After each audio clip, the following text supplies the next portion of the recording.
It's Wednesday, the 4th of March 2026. This is a brand new edition of Newsfirst Primetime News coming to you live and direct from our Newsfirst studios in Colombo. Bringing you tonight's bulletin for the Newsfirst team, I am Jaima Ratnayaka. And I'm Kiruni Karnaratna. Here are tonight's top stories.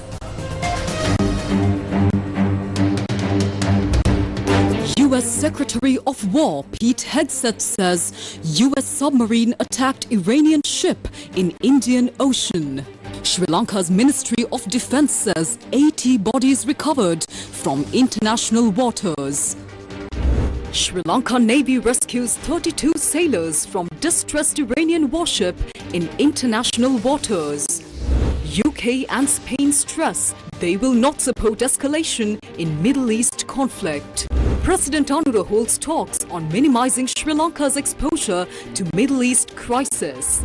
Hint of major change in cricket administration. නීති වෙනස්කම් පරිපාලනයේ වෙනස්කම් ආදී සියලු දේවල් ජනතාවගේ අපේක්ෂා ඉටු වෙන පරිදි සිදු වේවි කියන එක මට කියන්න පුළුවන් මේ වෙලාවට.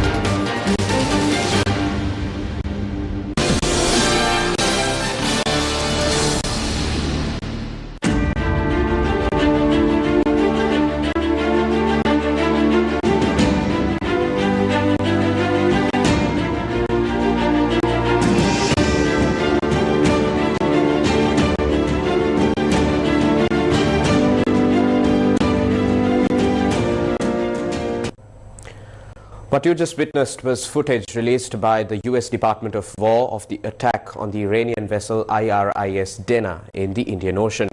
Addressing a Pentagon briefing this evening, US Secretary of War Pete Hegseth confirmed that a US submarine sank an Iranian warship in the Indian Ocean using a torpedo. However, he did not name the vessel. In fact, yesterday in the Indian Ocean, and we'll play it on the screen there, an American submarine sunk an Iranian warship that thought it was safe in international waters. Instead, it was sunk by a torpedo. Quiet death. The first sinking of an enemy ship by a torpedo since World War II. Sri Lanka Navy rescued 32 personnel this morning from the Iranian naval ship Iris Dena, which was distressed in international waters close to Sri Lanka. Now, according to Reuters, 180 individuals were on board at the time of the incident. The Navy has confirmed that a search operation is underway to locate those still missing. Meanwhile, in a new development, Sri Lanka's Ministry of Defense has confirmed that the bodies of 80 people believed to have been on board this Iranian warship that sank in international waters have been recovered.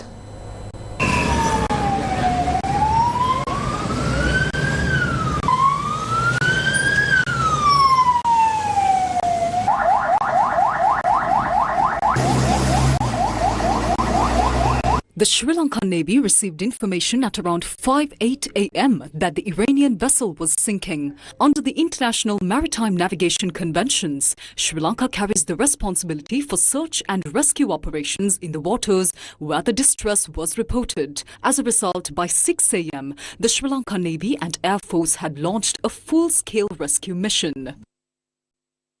So early morning MRCC received a distress signal, though it was beyond our waters, but it is within our search and rescue region. So as we are a maritime nation, we are obliged to respond. We are the first responders as per the international obligation. So Navy swiftly coordinated with the Maritime Rescue Coordinating Center, and also we disseminate this information to the Sri Lanka Air Force and Coast Guard as well. And we launch and dispatch our craft with all the necessary rescue team and the necessary devices to render humanitarian assistance. And we reached up to that location and continue doing the search operation. So while doing search operation, we found people floating in the water and rescued them. And later on, subsequently, when we inquired them, we found that those people are belonging to the Iranian ship, and we understood that they need prompt medical attention, and we swiftly transferred them to the Karapitiya Teaching Hospital, and right now they are undergoing medical treatment. So we still continue in the search and rescue operation in that particular area. with the calculation of weather condition and the maritime, all the maritime related calculation, and we are continuing the rescue operation, search and rescue operation in that particular area. And also we have found some dead bodies in that particular area, and we suspect these bodies are belongs to the same ship because we found these things in the particular search and rescue area. I mean the demarcated area. So being a maritime nation and as per the conventions in the search and rescue and the UNCLOS, we are obliged to respond any of distress out at sea, whether it is a ship, fishing vessel or fishing craft or the aircraft. We are the first responders, or Navy along with the Coast Guard and the Air Force, we responded positively and swiftly, and we could able to rescue 32 survivors, and still we are doing the search and rescue operation in the particular area. That is the updation right now. As of now, it is the update, latest one. Actually, once we received the distress signal and we dispatched the first craft, and early morning, when they reached up to that place, we could not find the ship, but we found slight oil patch and the floating life raft in that particular area, and we started doing searching survivals in that particular area because we understood that the survivors should be in the water. A Sri Lanka Air Force Beechcraft aircraft was also deployed to support the operation from the air. The Beechcraft aircraft operated in the area and provided the Navy with the necessary data as our primary responsibility. At that moment, as we approached the location where the incident had occurred, the Navy's Dora vessels had already reached the area. Simultaneously, our Air Force aircraft also arrived, and together with the Navy's Dora vessels, all assets converged at the scene in coordination. The 32 rescued individuals were brought ashore this morning and transferred to the Galle National Hospital for urgent medical care.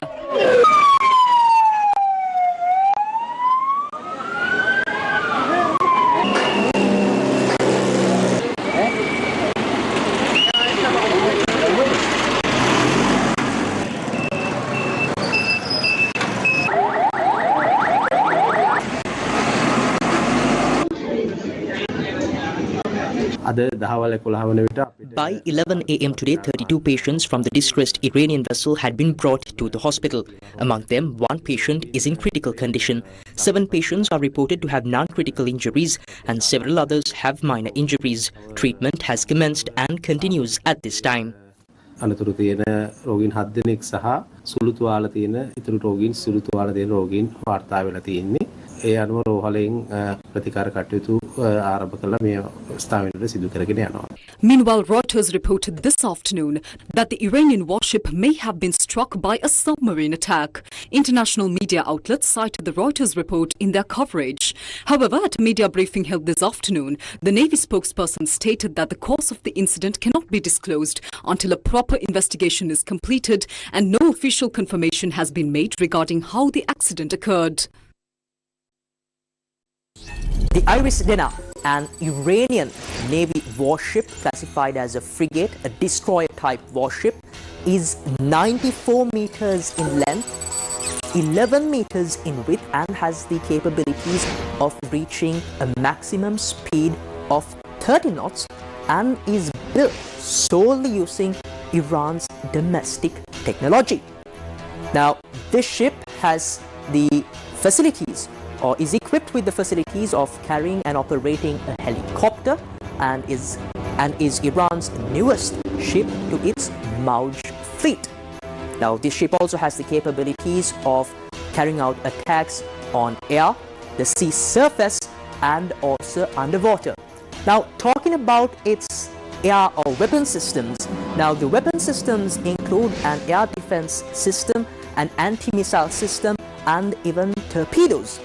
At the same time, this ship is capable of intercepting missiles approaching the vessel at a high speed, and also aircrafts, and at the same time neutralizing enemy submarines.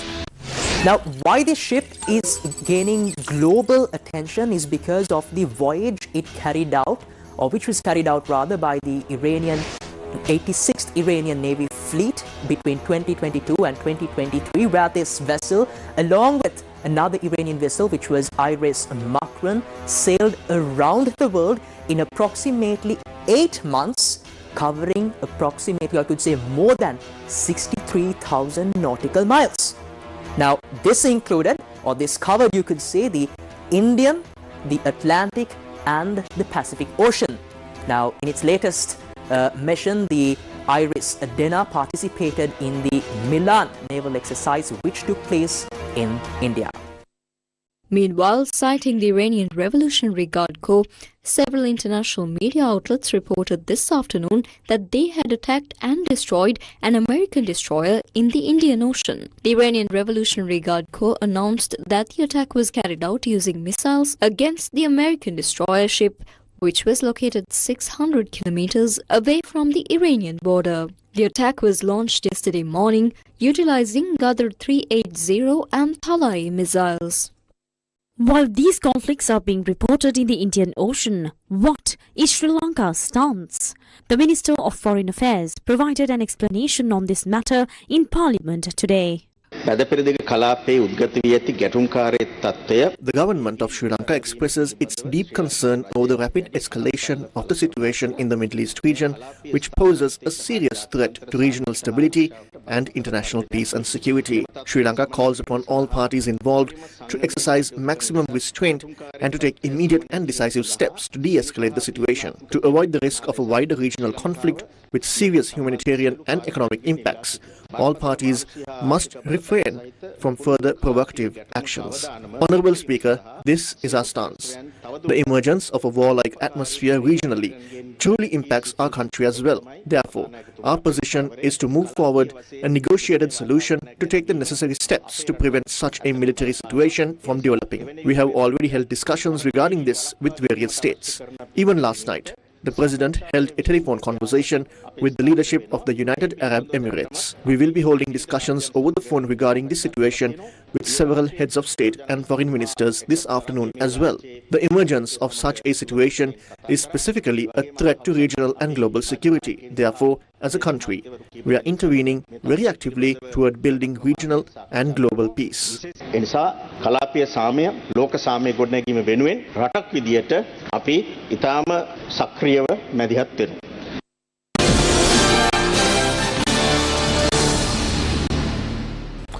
What is happening now following the closure of the Strait of Hormuz, through which 20% of the world's oil and gas is transported? The entire world is watching this situation closely. Iran decided to halt all maritime navigation through the Strait of Hormuz. The Iranian Revolutionary Guard Corps announced that any vessel attempting to pass in defiance of the ban will be destroyed. By this afternoon, they claimed to have attacked 10 oil tankers. US President Donald Trump announced that the United States government will offer insurance to ships in the Gulf after Iran largely succeeded in shutting down the Strait of Hormuz, sending oil prices soaring. The US President added that the US military will accompany ships through Hormuz if necessary. Trump said that he ordered the United States Development Finance Corporation, or the DFC, to provide at a very reasonable price political risk insurance and guarantees for the financial security of all maritime trade, especially energy, traveling through the Gulf. The US President has said no matter what, the United States will ensure the free flow of energy to the world. Approximately 3,000 ships pass through the strait each month. Due to the current environment, it is reported that about 500 ships have now anchored at ports off the coasts of the United Arab Emirates and Oman. Analysts warn that the threat level to vessels passing through the strait could lead to a rise in global oil prices. Are there alternative routes? The continuous threat of closure has prompted oil exporting countries in the Gulf to develop alternative export routes. Saudi Arabia has constructed a 1,200-kilometer pipeline capable of transporting up to 5 million barrels of oil per day. The United Arab Emirates has connected its inland oil fields to the port of Fujairah on Oman's coastline through a pipeline with a daily capacity of at least 1.5 million barrels. terminals. Although these alternative facilities can redirect oil exports without using the Strait of Hormuz, Reuters reports that bypassing the strait could still reduce global supply by 8 to 10 million barrels per day. Will the closure of the Strait of Hormuz affect Sri Lanka? This was discussed in Parliament today. In reality, the closure of the Strait of Hormuz does not directly hinder Sri Lanka's oil imports because we do not currently import oil through that route. There may be disruptions to oil production and transportation within that region, but Sri Lanka does not bring its oil through the strait. We also have alternative supply routes. Most of our shipments arrive via maritime routes around the Cape of Good Hope in Africa as an alternative path. Therefore, at this moment, there is no need to increase oil prices or take such measures. If this conflict ends within a short period, we can remain hopeful. The fluctuations in oil prices will depend on whether the war escalates or not. Imported crude oil, particularly the supplies destined for the Sapugaskanda refinery, does in fact arrive at the Strait of Hormuz. We import refined petroleum and diesel from India and Singapore. However, the crude oil that reaches those countries also passes through the Strait of Hormuz. Therefore, I believe it is important that we develop a deeper understanding of this entire supply chain, and that is what I wish to highlight at this moment. When it comes to understanding the impact of the closure of the Strait of Hormuz, both you and I must recognize the realities of our supply chain. As of now, we have sufficient crude oil reserves to meet our needs until August. Therefore, the situation in Hormuz has not yet created a major disruption for us. However, global oil transportation and production could be affected. That is why I clearly explained earlier how and from where Sri Lanka imports its oil. At this moment, the closure of the strait has not become a significant problem for us. But if global oil production and overall supply are disrupted in the future, we will take the necessary steps. We are not pessimistic. Being optimistic means being prepared even for the worst case scenarios while hoping for a positive outcome. And let me be clear, this point is not directed at you. I am telling the opposition, do not create panic. Please understand that as well. Amid these developments, several leading European nations, including the United Kingdom and Spain, have so far refrained from backing the military actions undertaken by the President of the United States. The response by the United Kingdom and Spain on the ongoing US military operation against Iran and the Middle East conflict has drawn sharp criticism from US President Donald Trump. Speaking at a joint media briefing at the White House alongside the German Chancellor Friedrich Merz, Trump threatened to end trade with Spain, citing a lack of support of the US and Israeli attacks on Iran and the European nations' resistance to increasing its NATO spending. Well, some of the European nations have been helpful and some haven't. And I'm, very surprised. Germany's been great. He's been terrific. Others have been very good, terrific. I think that the head of NATO, Mark, is fantastic. Okay, Mark Rutte. I think he's fantastic. But some of the European, like Spain, has been terrible. In fact, I told Scott to cut off all dealings with Spain. Spain, first of all. It started when every European nation, at my request, paid 5%, which they should be doing. And everybody was enthusiastic about it, Germany, everybody. And Spain didn't do it. And now Spain actually said that we can't use their bases. And that's all right, we could use their bases if we want. We could just fly in and use it. Nobody's going to tell us not to use it. But we don't have to. But they were unfriendly. And so I told him, we don't want to. Spain has absolutely nothing that we need other than great people. They have great people, but they don't have great leadership. And as you know, they were the only country that in NATO would not agree to go up to 5%. I don't think they agreed to go up to anything. They wanted to keep it at 2%, and they don't pay the 2%.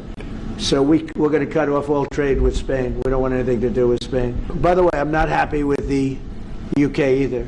That island that you read about, the lease, okay, he made it for whatever reason, he made a lease of the island. Somebody came and took it away from him. And it's taken 3-4 days for us to work out where we can land there. It would have been much more convenient landing there as opposed to flying many extra hours.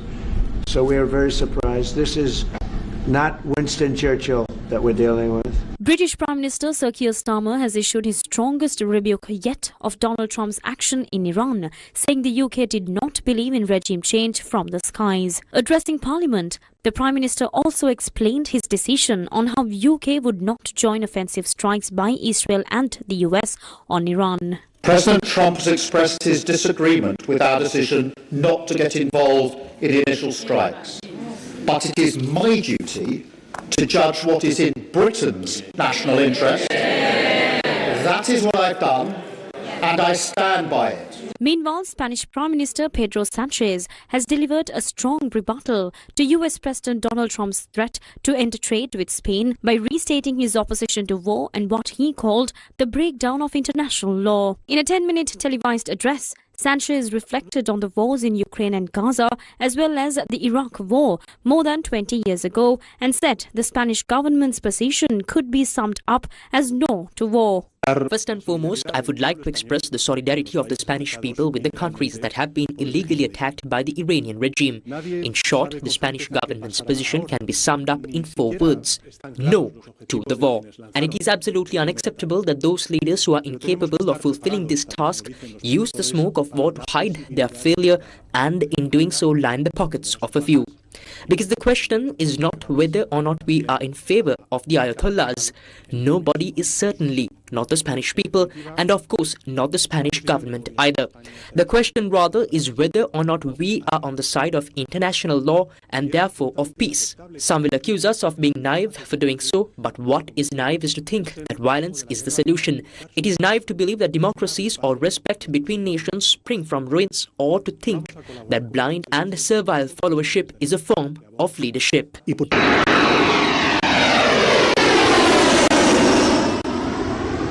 What is the current situation in the Middle East? Iranian state media reported that the funeral ceremony scheduled to be held today in Tehran for Supreme Leader Ali Khamenei has been postponed indefinitely.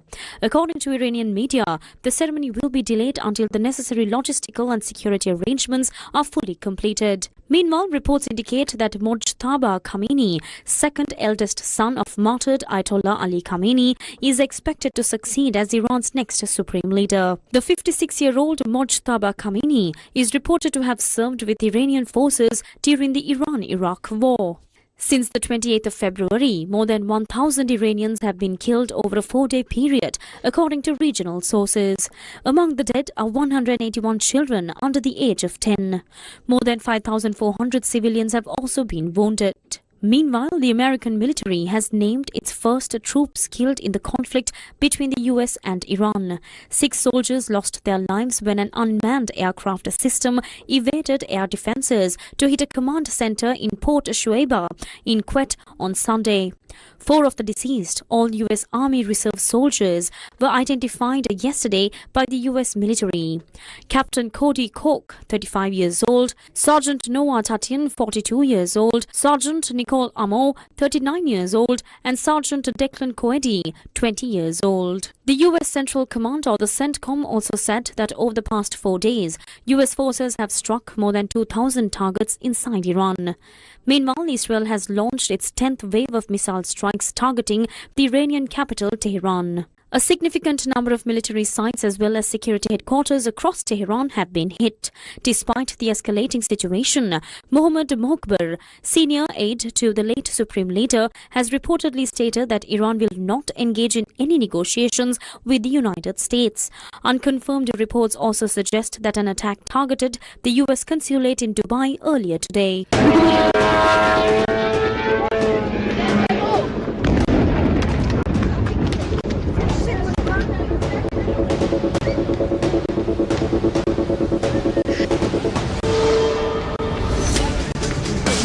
Meanwhile, the Ministry of Tourism of the United Arab Emirates announced that more than 40,000 stranded foreign tourists will be repatriated in 2 phases. Separately, the Ministry of Defense of Qatar said 2 ballistic missiles were launched from Iran, targeting the Al Udeid airbase, which hosts US forces.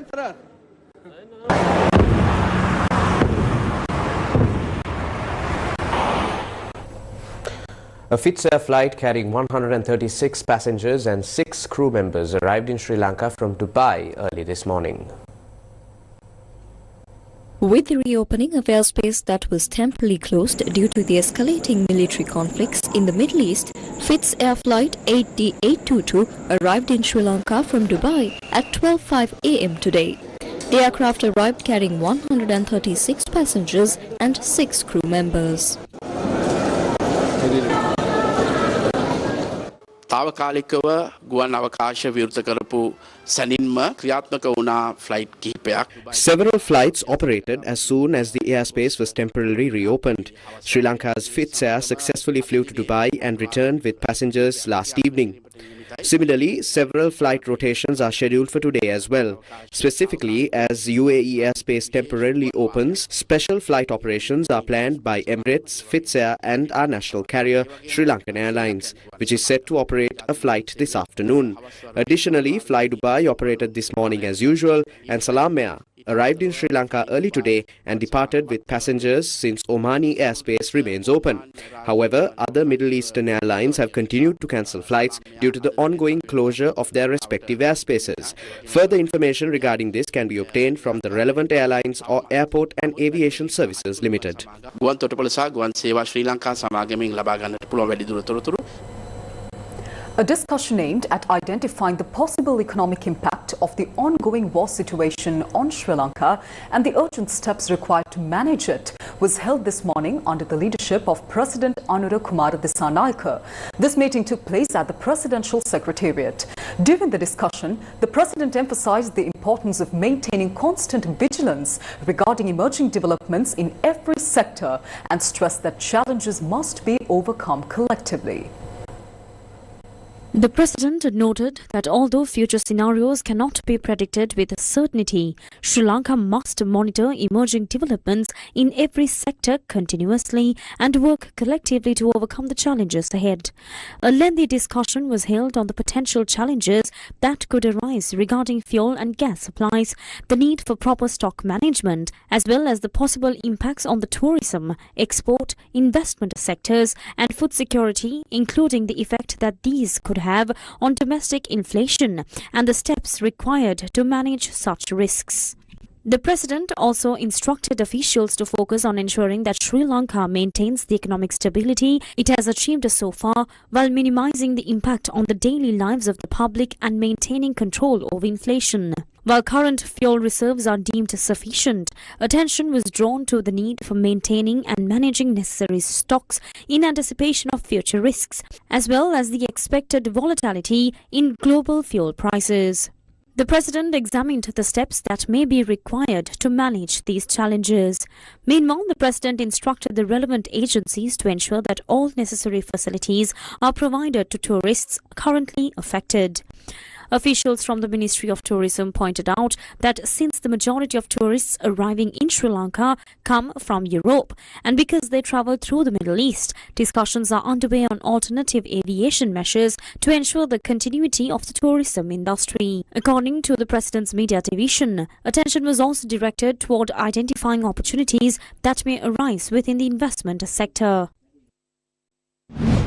President Anura Kumara Dissanayake has placed a telephone call to the President of the United Arab Emirates, Sheikh Mohammed bin Zayed Al Nahyan.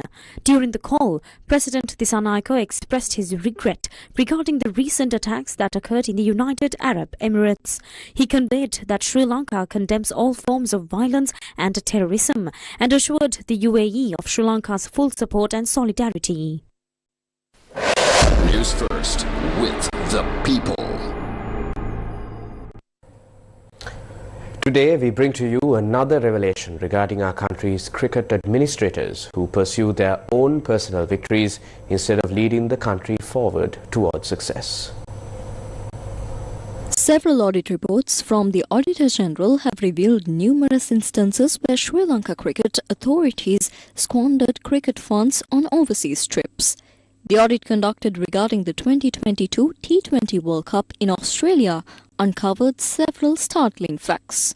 14 executive committee members travelled to Australia with Sri Lanka Cricket spent $68,237,263 on air tickets, daily allowances and other expenses.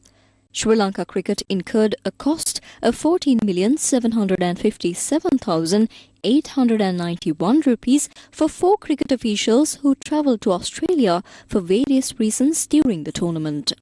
The audit report also details the process of obtaining visa for travel. It further notes that efforts were made to obtain visas for 56 individuals, including 11 executive committee members, 9 individuals affiliated with Sri Lanka Cricket, and 36 outsiders. In March 2022, daily allowances were revised to $700 for executive committee members, $600 for management staff, and $475 for other staff. These represent increases of 75%, 71% and 46% respectively compared to 2014. This is not the first time SLC has engaged in such irresponsible behaviour. Cricket is not the private property of a few. Its true owners are the people of this country. Yet, while treating it as a private estate and bringing disrepute to the nation through defeat, what exactly are these individuals doing? When will the people's game be liberated from these few and led toward victory? ඔබත් cricket වලට ආදරේ මම cricket වලට ආදරේ අපේ රටේ බහුතරයක් cricket වලට ආදරේ ජනපතිම ක්‍රිකට් වලට ආදරේ ක්‍රිකට් වලට ආදරේ කරන ශ්‍රී ලාංකිකයන්ගේ බලාපොරොත්තු ඉටුවන ආකාරයට ඉදිරියේදී කටයුතු සිදුවේ. ඒ නීති වෙනස්කම් ඔය පරිපාලනයේ වෙනස්කම් ආදී සියලු දේවල් ක්‍රිකට් වල උන්නතිය වෙනුවෙන් ක්‍රිකට් වලට ආදරේ කරන ජනතාවගේ අපේක්ෂා ඉටුවන පරිදි සිදුවේවි කියන එක මට කියන්න පුළුවන් මේ වෙලාවේ. This statement offers a glimmer of hope for the future of cricket and addresses the conduct of administrators who have held on to their positions for years under a guise of legality, despite continuous revelations and the destruction of the public's hopes. However, it is vital that these changes happen rapidly. The system that has spent nearly a decade ruining cricket must be transformed urgently. The public is watching closely. The Cabinet of Ministers has decided to abolish the post of Chief of Defence Staff. Now, this decision was made by approving the repeal of the Chief of Defence Staff Act number 35 of 2009.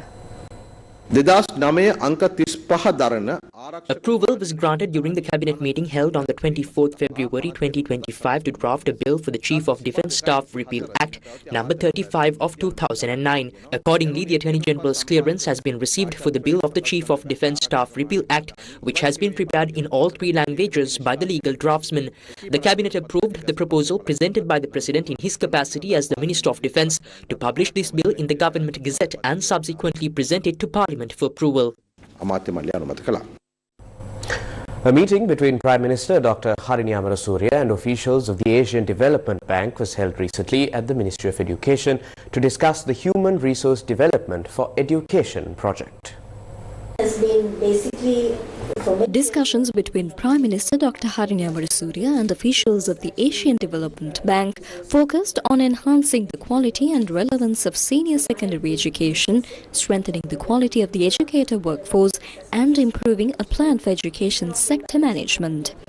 The Prime Minister emphasized the need for strengthened technical capacity and skilled human resources in the process of digitalizing the education sector.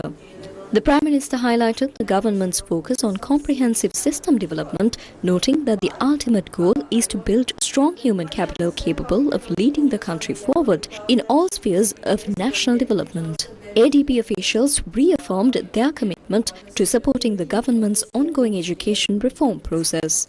They expressed a readiness to provide technical expertise and to extend support through international financing facilities to advance sectoral reforms. The meeting was attended by the officials and technical experts of ADB and Secretary to the Ministry of Education, Nalaka Kalueva. Fox Candy hosted a special Japanese-Sri Lankan pastry collaboration in Kandy today. Fox Candy hosted Japanese pastry chefs today for a unique culinary collaboration blending Japanese craftsmanship with Sri Lankan ingredients in a knowledge-sharing session for the local hospitality industry. In an innovative twist, the chefs incorporated Sri Lankan ingredients such as kittul treacle, shrimp, jackfruit and Ayurvedic elements, highlighting the versatility of local produce within global culinary traditions. The event welcomed around 40 participants, including pastry chefs from the Candy Hoteliers Association and students from the University of Peradeniya, offering an opportunity for industry professionals and aspiring chefs to observe the preparation process, taste the creations, and learn directly from the visiting culinary team.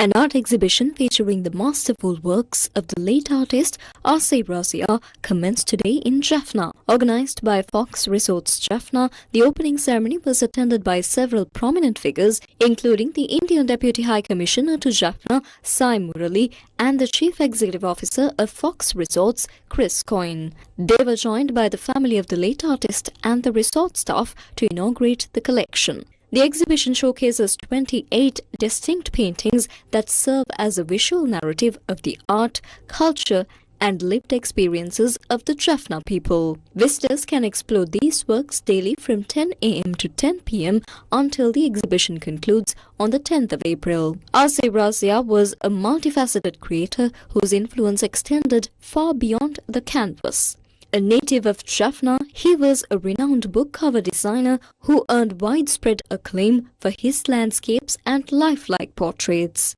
His contribution to national heritage was particularly notable through his work with the Sri Lanka Philatelic Bureau, where he served as a member of the art committee and personally designed 8 official postage stamps for the Sri Lankan government. Although he passed away in 2020 after winning numerous prestigious awards, this exhibition ensures that his irreplaceable legacy in the world of art remains vibrant and accessible to the public. And finally, in sports news, the first semi-final of the ICC Men's T20 World Cup 2026 between South Africa and New Zealand got underway at the Eden Gardens in India today. Invited to bat first, South Africa posted a total of 168 runs for the loss of 8 wickets at the end of the first innings. Marco Jansen was the pick of the batsman for the Proteas with an unbeaten 55 of 30 deliveries, which included 2 boundaries and 5 sixes. Chasing a target of 170 runs to secure a place in the final, New Zealand are currently on 117 runs for the loss of 1 wicket at the end of 9 overs.